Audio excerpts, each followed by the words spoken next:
She just tore it up. She tore my body up. Okay, so, but this was major for me.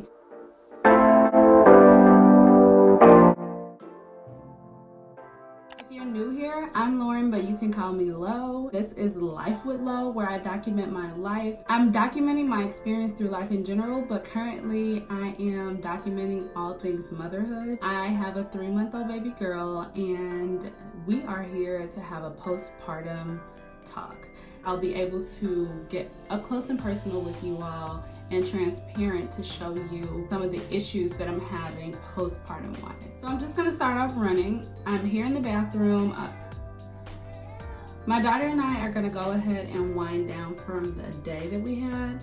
I had my first workout today, postpartum, and we went out and spent the day at the park and just taking a walk. So she's pretty tired, and that's good because she's gonna have a bath, and then I'm gonna jump in after she's down for a bath as well. My first postpartum issue is hair loss. I figured this out a few days ago, and I was like, I have to do a video about this because yes, I'm not my hair. I've cut it so many times and have various styles and things, but this was major for me. I've never had any type of hair loss involuntarily. So I'm gonna go ahead and take this off and detangle my hair because it needs to be washed and show you guys that I am going through postpartum shedding, and it is only in 2 spots. So it's right here along the perimeter of my head, near my edges, on both sides. It is pretty bad, and I'm pretty sure that at the point that I finish combing it out and detangling, that I will have a lump full of hair.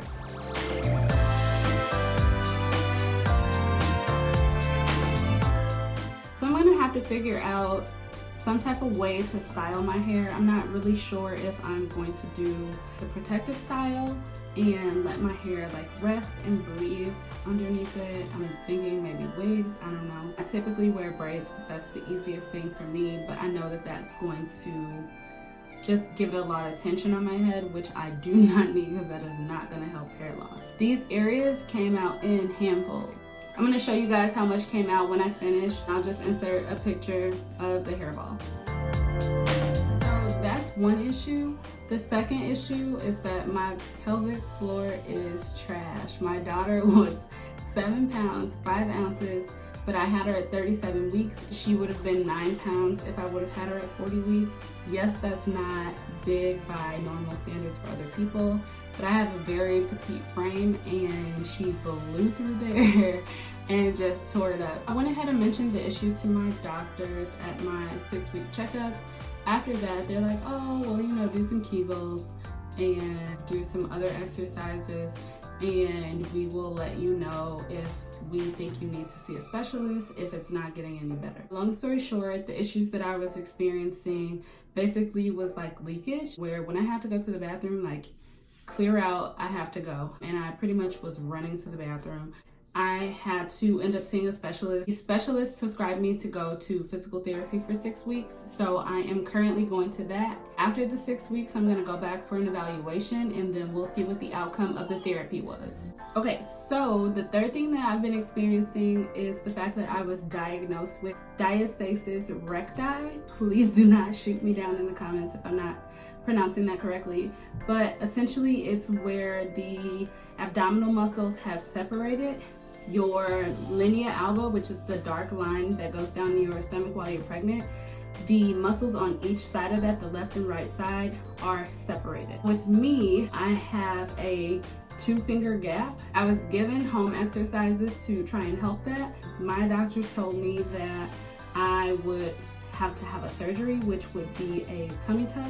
My daughter's only 3 months. I'm not comfortable with going under the knife right now. So I'm doing all the home exercises and a little bit of stuff and PT to try and help alleviate that. I'm gonna go ahead and show you guys my stomach. I am so nervous because my stomach was perfectly fine until my 9th month of pregnancy, and then out pops the stretch marks. And then after I delivered her, like, she just tore it up. She tore my body up. She was worth it. And yeah, I'm gonna go ahead and show you guys. Okay, so gosh, it's not horrible, but like I just had, my skin is really loose, and the stretch marks of course are normal. I earned my stripes, so I'm cool with that. But as you can see from the side, it's like protruded right here.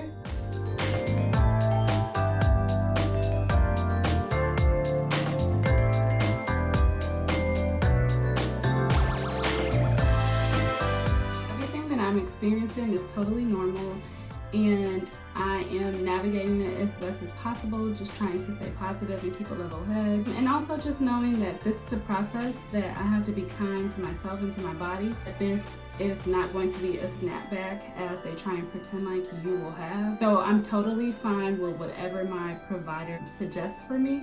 And just a disclaimer, that's not the standard for some people. Your issues may be more severe or require more medical attention. So what my provider is suggesting is just what works for me and what I'm comfortable with right now. Mental health is very important in general, but especially during your motherhood journey, mental health is especially important. I will be the first to tell you that it is normal to feel a range of emotions after your baby, and that is exactly what I've been experiencing. For me, my mental health has been challenged, but I have not succumbed to like any negative self-talk or negative feelings. I'm just kind of flowing through it. I have my days, I've had a couple cries, but it's all new and I'm just taking that as a lesson learned. I do struggle with anxiety, and I've been finding the fact that I can't particularly stay on a set schedule, or I have routine, but I can't stay on a set schedule because she's exclusively nursed. So it's kind of like whenever she wants it, that's when I go ahead and feed her, and I have to tend to her needs over mine, of course. So I'm really just finding that to be a new part of my journey. Also, just struggling with control, y'all. Like, I struggle with needing to control things to ensure that I do not then have the anxiety creep up, if that makes sense. I haven't been able to do that. And then I'm not open to taking medication right now because I am breastfeeding.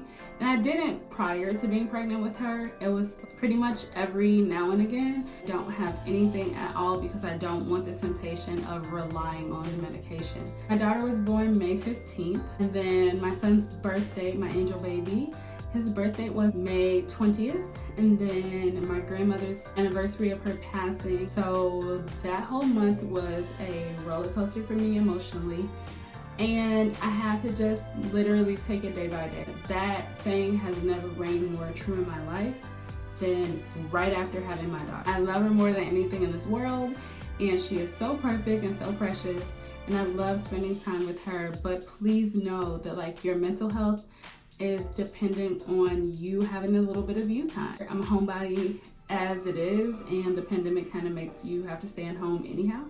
But I do take moments where I just go out for a walk, or I go out and run errands, and just take a moment with myself. Whatever it is and how you spend time with you is important to ensure that you have a strong mental health, and also having a good support system. That's important. I do not feel like at this time that postpartum depression is of concern. I know that can creep up on you anytime after the birth. I think it's up to a year or a year and a half after. As of now, we are okay, and I think that everything that I'm experiencing is not over the top. It's not anything that I don't feel like I can deal with by myself or like with my support system. And so when I feel a day, like I could be crying for a happy reason, or just see my daughter do something and just feel so moved that I shed a few tears. I don't think that's abnormal, but I'm not like wailing and inconsolable if I have a sad moment. For now, I think we are safe, and I'm just going to speak positivity in that realm, in that area, that we are going to be good, because I tried to do my best to focus on positivity and positive things. Thank you guys so much for listening to me kind of rant about my postpartum issues. It's really nice to have this outlet to talk with other mommies and get tips and tricks on how you dealt with certain things. That's her. So I'm gonna go ahead and end this video. If you guys have anything that you would like to discuss that you went through, or any tips if you've gone through the same issues as I have postpartum, leave them down in the comments and I'll definitely respond to them. If you're already subscribed, thank you for tuning back in and watching this video. If you're not subscribed, I'm not sure what you're waiting for. Go ahead and smash that subscribe button and click the notification bell so that you can be notified of my posts every time I post. Also, if you guys like these quick little updates and chit chat talk, hit that like button so I know what videos to keep creating for you guys and what to update you on. I'm gonna catch you guys in the next video. Thank you so much for watching. Bye.